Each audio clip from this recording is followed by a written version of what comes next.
Okay. Ladies and gentlemen,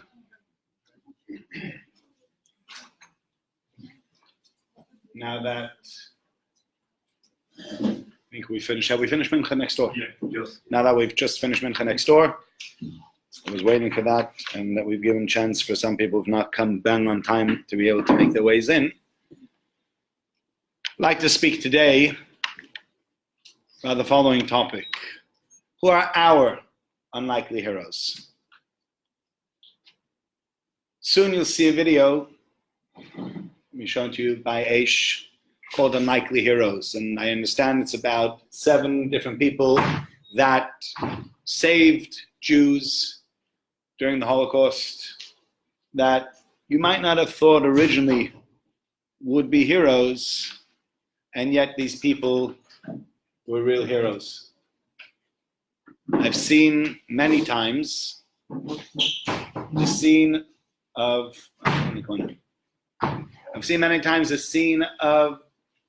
Sir Nicholas Winton. Has everybody seen that one? You can see it on YouTube if you want to. Some of you might have even seen it live. When you see him, they focus the camera on him. And he had this secret that he had kept from everybody for 50 years, that he had saved so many Jews, Czechoslovakian young children. And he was surrounded in this studio by a whole bunch of people. He didn't know who they were. And then they made the announcement and they say, anybody in this room who owes their life to Sir Nicholas, will you please stand up? Has everybody seen that? Yeah? And how the entire room stands up. And he just looks around and he stands there and he's just sitting there and he's crying. There's no words. I watch it. It makes me well up. And they all just stand there and they're giving him the standing ovation because he's a hero. And he really is a hero. Because he put himself out and he saved all these people when, people might have thought, it's unlikely. Who is this guy? You don't know who he is. Can he really be a hero? And yet we see over here that there are people that have developed into heroes, that become heroes, whom you might not have necessarily always assumed would be heroes. But is it only when you save 650 children from Nazi Germany? Is that the only way you'll become a hero? Is there maybe a simpler way of becoming a hero? And I'd like to give the Tisha B'Av answer to that question. What's the answer to who are our unlikely heroes? So I'll start with the following. It's famous that the Gemara in Yuma says, and we always quote it, we say, do you know why the temple was destroyed? Sinas chinam, baseless hatred. That's the famous one, and everybody always quotes it. But there are other Gemaras as well. Come on in. There are other Gemaras as well. Yesterday we spoke about them in Shul. Rabbi Shor spoke about them very, very well. And I'd like to maybe expound on these Gemaras and to try to understand them a little bit better.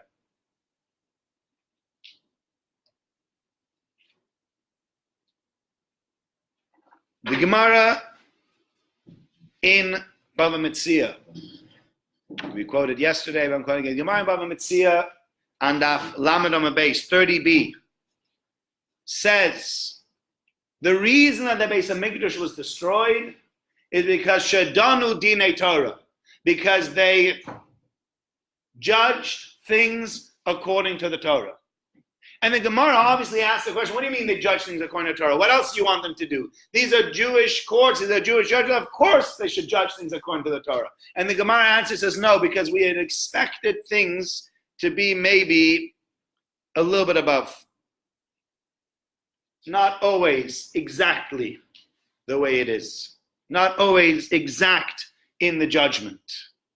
And Tosfos over there asks the question, Tosfos says, I don't understand. We look at the Gemara in Yuma, and we all know the famous Gemara in Yuma. The Gemara says that the reason that the Beis HaMikdash was destroyed was sinas chinam, baseless hatred. And now you're coming to me and saying, no. The reason the Beis HaMikdash was destroyed is because people were a little bit too exact in the way they judge things. And the Gemara answers it was this one and that one, was both of them.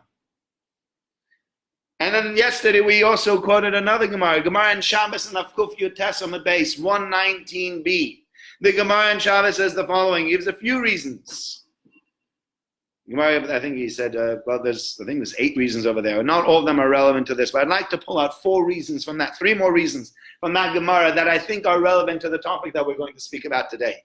Number 1, Ula says the reason why the Beis HaMikdash was destroyed is because there was no Boshes Panim. There was no embarrassment. Rabbi Yitzchak says the reason the Beis HaMikdash was destroyed because they were mashveh cotton legodo. They took the small things and the big things and they equated them. They said they were all the same. And Rav Amram says the reason the Beis HaMikdash was destroyed because lo hochichu zeh, they did not rebuke one another. And it sounds very strange. There's so many reasons. There's reason over there given about Tinoch Shabbos Rabbah, about learning of young children, and there's reasons that are given over there about Shabbos and about Kriya Shema, but I'm not going to go into those reasons. I want to mention specifically the ones that I'm mentioning here. What is it really? Which one of these is the reason why the Beis HaMikdash is destroyed, and how do we really understand this? So I'd like to maybe refocus and re-examine the concept of sinas chinam. What does sinas chinam really mean? Baseless hatred. Have you ever met someone and they come over to you, you have a friend maybe, and they say, you see that guy over there? I don't like him. Really? Yeah. That one? Don't like him. Okay. So you say, what's the first question you would ask? Any normal person asks, why? Why? And then you can get all sorts of reasons. You get all sorts of answers. He says, well, we were in business together and he stole from me. Okay, fine. Don't like him. Why? Don't know. He's been really not nice to my parents recently. Fine. He's our neighbor. He makes too much noise. Fine. That's like, sometimes that would be like the big reasons. Then you get like the smaller reasons. Why? I don't know. He sits next to me in shul and he snivels all the time. You know, you always have those people that sit next to you in shul like, and you just want to turn around after an hour of this, you just want to say, can you sit somewhere else and just shush? What? What's the problem? Nothing. I'll just go sit somewhere else. Some people have like these really annoying habits. You talk to people and sometimes they like, they grind their teeth as they speak to you and they get, and it gets to you as they talk. So, okay. These are small things. Again, these are things that annoy us. And you'd say, but I hope nobody says, I hate that person. Why? Why'd you hate that person? Do you hear he snivels? I hate him with all my guts. No, you won't hate somebody because he snivels like that. Okay, he annoys me. Right? Okay, I can understand. Have you ever said to somebody, he says to you, I hate that person. Why? For no reason. What? For no reason whatsoever. This guy annoys me. Is anything he said? No. Is it anything he did? No. Did he once treat you badly 2 years ago, 5 years ago, 10 years ago? No. Why do you dislike him? I decided to dislike him. Why? I figured there has to be somebody in shul that I don't like. So I made a raffle. I pulled out. I said, it's Yankel. Yankel, you win. You're the guy I don't like. Can't like everybody in shul. There has to be someone that you dislike. I'm telling you this from the rabbi's position. I know this is true. Everybody has someone in shul that they don't like. But if a guy would tell you, I hate him, why? I have no reason whatsoever. What would you say? That's a Jewish telegraph. Call them, please. No reason whatsoever. You know what they would say? You're crazy. You're absolutely mad. Nobody dislikes people for no reason. There might be small reasons, there might be insignificant reasons, but anybody who tells you that I dislike somebody and I don't even know why I don't like him. I don't know, something about him disturbs me. Don't like him. Finished. You'd say, you're crazy. It doesn't make any sense. So when we look at sinas chinam, we say the Beis HaMikdash was destroyed for sinas chinam, for baseless hatred, for hatred for no reason. Does that make any sense to anybody? I hated somebody for no reason. And the entire Jewish people, we all walked around. I hate everybody. Why? I don't know. Just got this feeling inside me. I hate everybody. Do you hate everybody? Yeah, we have something in common. Do you hate everybody? Yeah, all right, all of us. It doesn't make any sense. And obviously, when we say sinas chinam, baseless hatred, we are not talking about no reason. So what do we mean when we say sinas chinam? So I think looking back at the reasons that we gave, that creates sinas chinam. That creates baseless hatred. That creates hatred amongst Jews where it shouldn't really be there. Number one, being pedantic and inflexible. You know, have you ever met somebody where rules are rules? No matter what it is, rules are rules.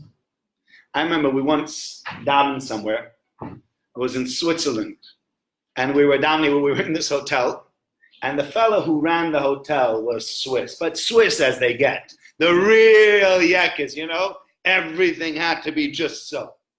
And davening started at 7:30. And by 7:45, we basically didn't have a minyan because davening started at 7:30. And yet this was a hotel, this was a vacation resort. So you'd expect people don't really want to daven at 7:30. Nobody on their holiday wants to daven at 7:30, except for, you know, you get those ski fanatics. There's the two different types of people that go skiing. There's the type of people that go skiing that like by 11, 12 o'clock, they're like, I had a good night's sleep, I had a long breakfast, I make my way to the pist when it gets, and there are those people that by 8:30, they're like, okay, we have to leave. We're getting the first bus there. We have to be the first people on there. We have to be the last people off the mountain. This is how we do it. So, see, some people have been skiing.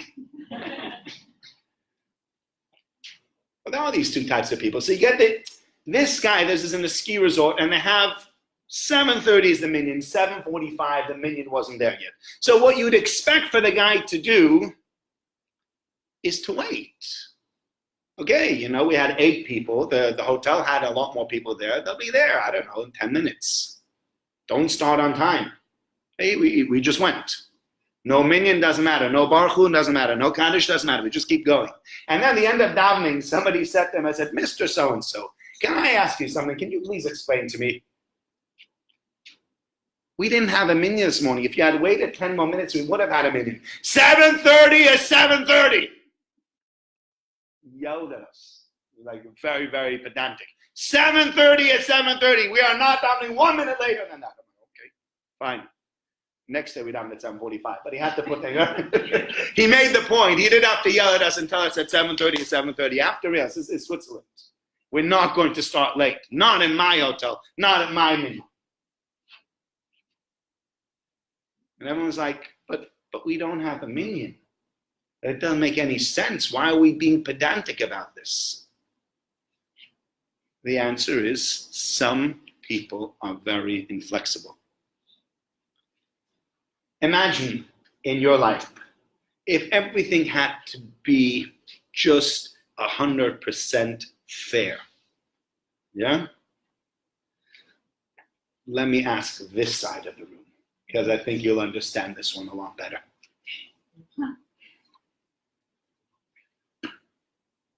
You've been home making Shabbos. So it's Friday morning, your husband brought whatever food home, or you went shopping, your husband brought home food, you take all the food, you chop it, you prepare it, you cook it, you dice it, you've been spending 4 or 5 hours in the kitchen. Your husband comes home, he sets up the neiros, he feels he's also done his bit for Shabbos.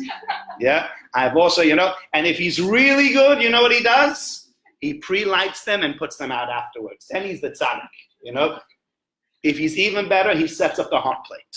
You know, now he's done the hot plate and the neiros. He is super husband. And then come Friday night, and the wife is really tired, and he's like, I know you're really tired, but there's a Shalom Zocher. Can I go out? All right, fine, go to the Shalom Zocher. When will you be back? 15 minutes. An hour and a half later.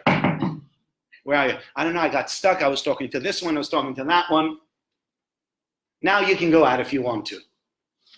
It's 11:45. I'm not going anywhere anymore. Spend the entire day working. Spend the entire day in the kitchen. Spend the entire day making yourself mishukah. He came home. He put up the hot plate. He put up the neiros, and he thinks we made Shabbos. You and I made Shabbos together, right? I see too many nods on this side of the room. We should turn the other side. No, but do you understand what I'm saying? And but imagine if every time you did something at home, you had a chart. And every time you did something at home, you made a line on that chart. So you wake up in the morning and you make the beds because your husband got out and he got up late again and he went to davening and he didn't make his bed. The line on there. And then you look around and he didn't put his socks in the laundry. Another line on there. And then you find all his clothes strewn around from last night. You put it away. Another line over there. And then you come down and you put out breakfast for him. He comes, he quickly eats breakfast and he rushes out. Another line over there. And you're making lines and you're making lines. And the guy comes home and he says, I thought about you. I bought you flowers. Okay. One line on the husband's side. He's like, no, I need 6. You know? I bought you 6 flowers. All right. Can you imagine if Shalom Bayis was about fair? Imagine if it was tit for tat, every last thing that you did. The divorce rate would go through the roof. It would be like, this isn't fair. Look how much I do. Look how little he does. And he'd be like, look how much I do. And look how little. No, she doesn't do that little. I don't really recognize it. But you can't live life like that. Imagine if you lived friendships like that. Every time I did my friend a favor, I make a line. And after 10 lines, I call my friend. I said, I have 10 lines on my side. You have only 2. Sorry, it's your turn to pay up. Now, okay, you don't want to be taken for a ride. And some friends actually do that. And I agree.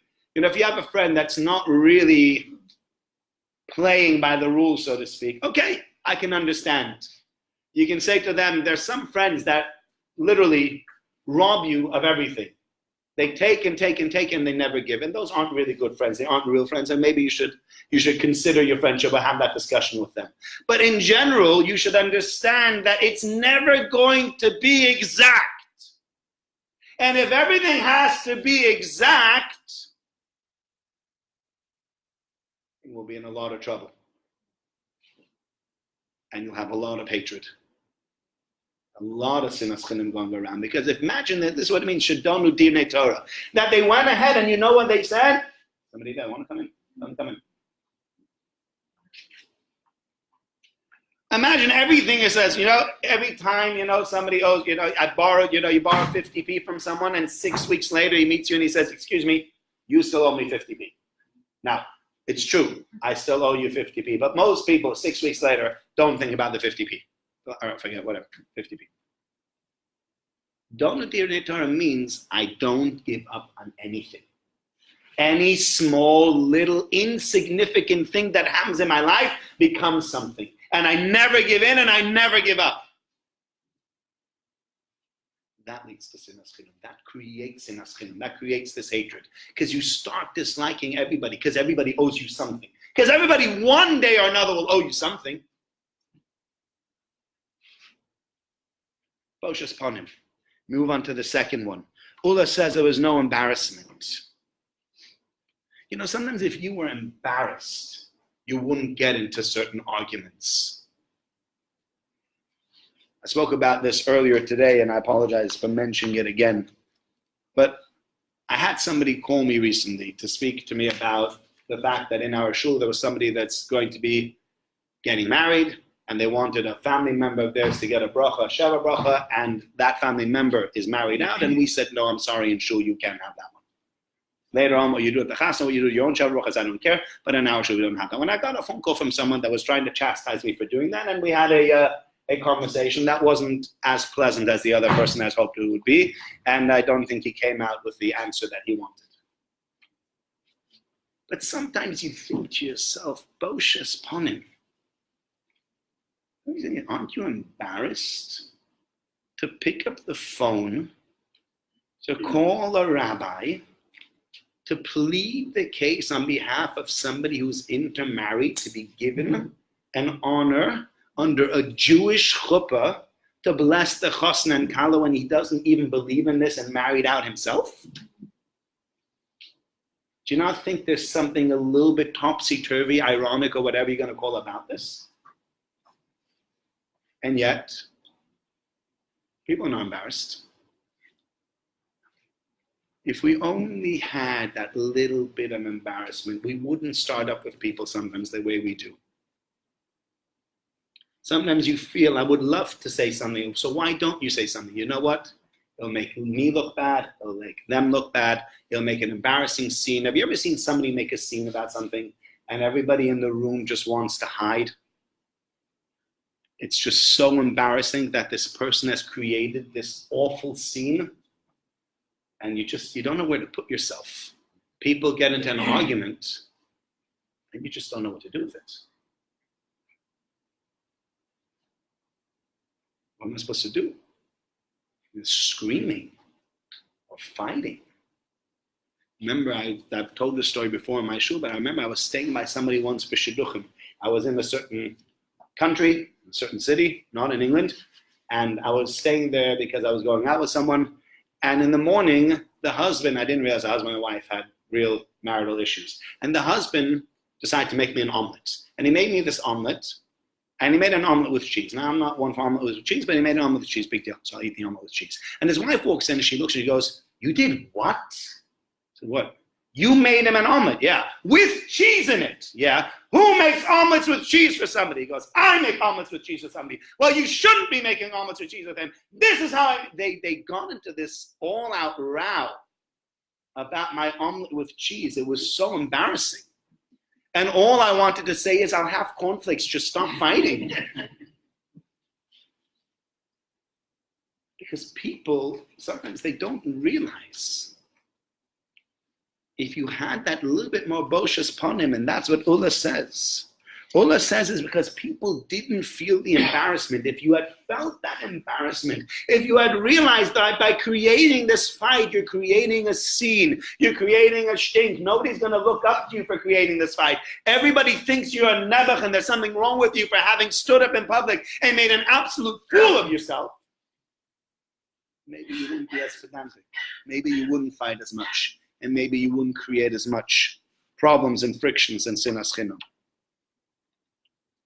Rabbi Yitzchak says they were mashve cotton legadol. It means, on the one hand, if you read the Gemara, it means obviously that they took small people and big people and they equated them. But if you look at it and if you think about it, it's not only about that. The other thing to be said over here is also, sometimes something is a big deal. Sometimes you have to stand your ground. If you don't stand your ground about the important things, then you're just a pushover. Then you stand for nothing. And if you stand for nothing, then then in reality, then that's all it's worth. So you have to sometimes stand up. You have to defend yourself. Certain things are worth defending, and they're worth defending even if it means with an argument. Sadly, but that's how it is. The problem is, what's big and what's small? What's worth that argument and what's not worth that argument? And if you're mashveh katan legadol, if you take the little things and turn them into the big things, and you take the little things that you should really look away from, and they become a big deal, then everything becomes a fight. You have to learn. Yes, there are things we're going to have to put a foot down about. Yes, there are things that we're going to have to fight about. But what are those things going to be? You know, they say, the famous saying they say about Rabbonim, saying a rabbi that everybody loves is not a rabbi because he's not doing his job. And a rabbi whom everybody hates is not a mensch. And it's true, because you're going to have to find that kind of balance between saying yes to everything, saying no to everything, or saying, wait a minute. There are certain things that you have to look away. You have to understand who's asking you the question. You have to understand who the people are and then say, in this instance, yes, that's okay. For you, that's not okay. Oh, how does that make sense? You're different people. And I understand you're different people. And I have to understand what's a big deal for somebody else and what's a small deal for somebody else. And if you understand the difference between the big things and the small things, then that's already a big deal. And lastly, we have Rab Amram who says, Lo hochichu zeh zeh. They did not rebuke each other. Do you know who's a really good friend? Good friends aren't the people that are always on your side. Sometimes a good friend is somebody who's going to give you advice and tell you you are wrong. Step down. Come off your high horse. It's not worth it.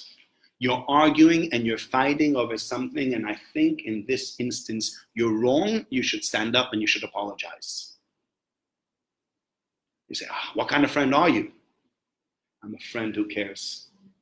Because friends who don't understand what the reality is, friends who don't understand what is right and what is wrong, they will back you no matter what. And you get into an argument and it's a silly argument and you know what your friends are going to say, you're right, and never back down from it. And you should never say no, and you should show them, and you show them and you tell them.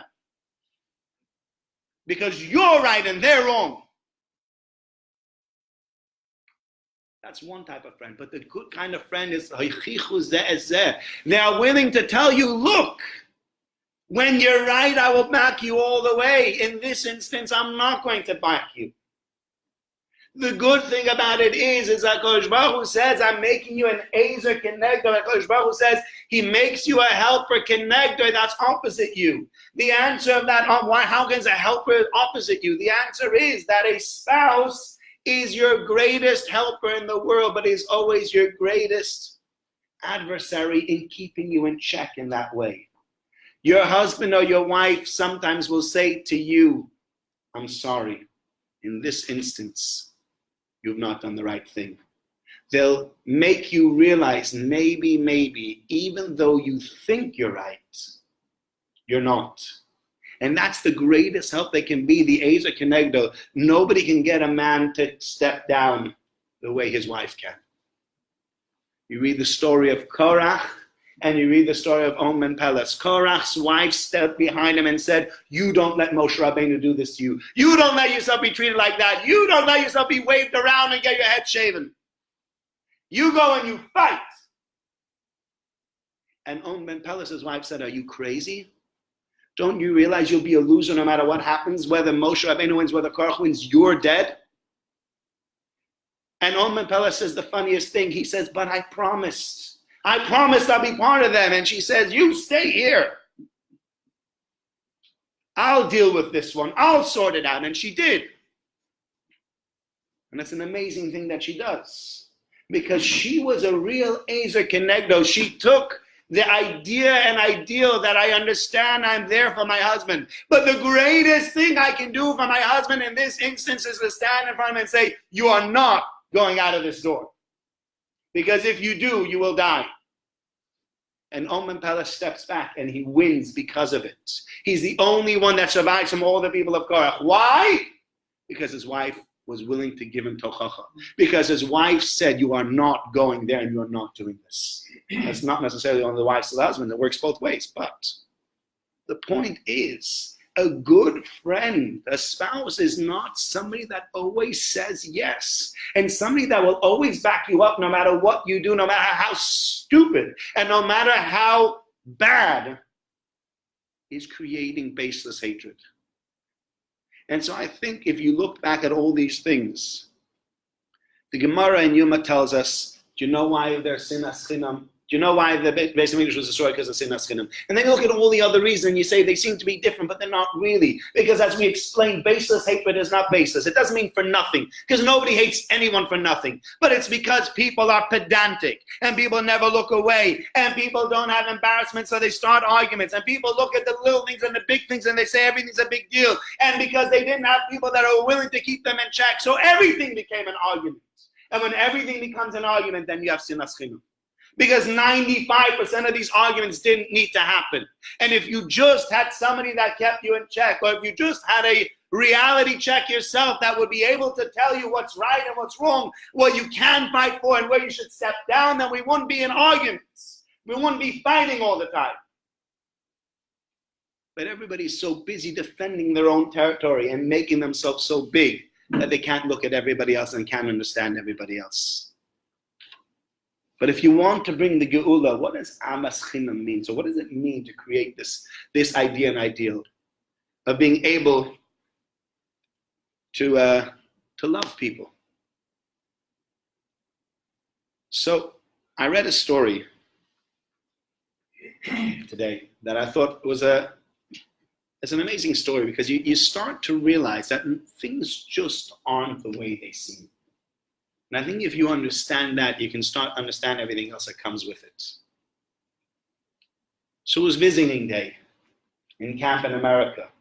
Here in this country, camps are too short really to have visiting day. But in America, you have 8 weeks of camps. You have 4 weeks and then another 4 weeks. And you have halfway through your visiting day. I remember visiting day, I used to go to camp in America, and all the parents used to come in their cars and used to bring up parcels and used to get sweets and all kinds of other things. And your parents took you out for pizza or for bowling. It was fun, and some people's parents came and some people's parents didn't come, etc., etc.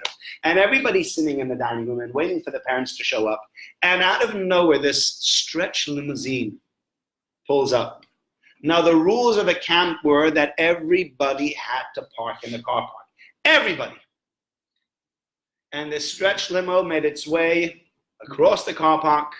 There was a little hole on the side to get to the bunkhouses, drove right past there, straight over to the bunkhouse, stops outside the bunkhouse, the door opens up, and the 2 kids come out, say hi, get inside that stretch limo. The stretch limo does a U-turn and drives straight back out. And all the kids in the camp were looking at the limousine and saying to themselves, you know what, there are rules. The rules were nobody was allowed on the grass with their cars. Nobody was allowed to drive to the bunkhouse. But you know what? Everybody keeps the rules except for the people that drive the stretch limousine. Except for the wealthy people. They always think they're better than everybody else. They always think that the rules don't apply to them. And nobody from the camp even made their way to tell this person that how dare he come out. Nobody came to yell at him. Everybody probably thinks to themselves, this guy keeps our camp running. He's going to give us a donation if we keep quiet. If we don't keep quiet, who knows what's going to happen. And the kids were getting the wrong idea.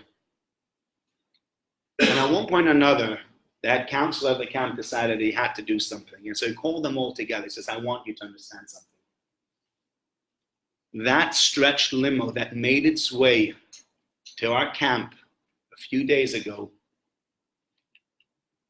there was a father in the back of that. But that father's on his deathbed. And he knew that if he had to wait to the end of camp to see his children, he probably would have passed away by that time already. And he was in such pain, in such agony, that physically speaking, he could not make his way to camp. But he had a friend that owned a stretch limousine that had a very, very good shock absorbent system, and they set up a bed inside that stretch limo. And they drove that stretch limo up to camp. And they realized he couldn't park in the car park because he couldn't get out of that bed and walk to his kids. So they had called the camp beforehand and had told them this was going to happen. And the camp left a hole for that stretch limo to make its way through. And the father drove up to the camp, to the building where his kids were. They opened up the door, the kids came out, they went in, and they drove off to the head counselor's room where they could have some private time. Don't think we as the camp looked away. Don't think we said just because you have money, everything goes. That's not how it works. You have to understand what's really going on behind it.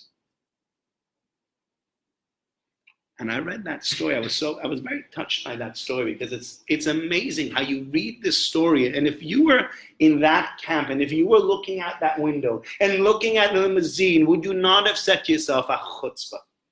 Everybody's cars, all the little cars, the Citroens and the Toyotas, they all had to park over here. And Mr. Stretch Limo, it's just too good for him to come out of his car. He couldn't walk the 200 meters to the bunkhouse. He had to be the prima donna.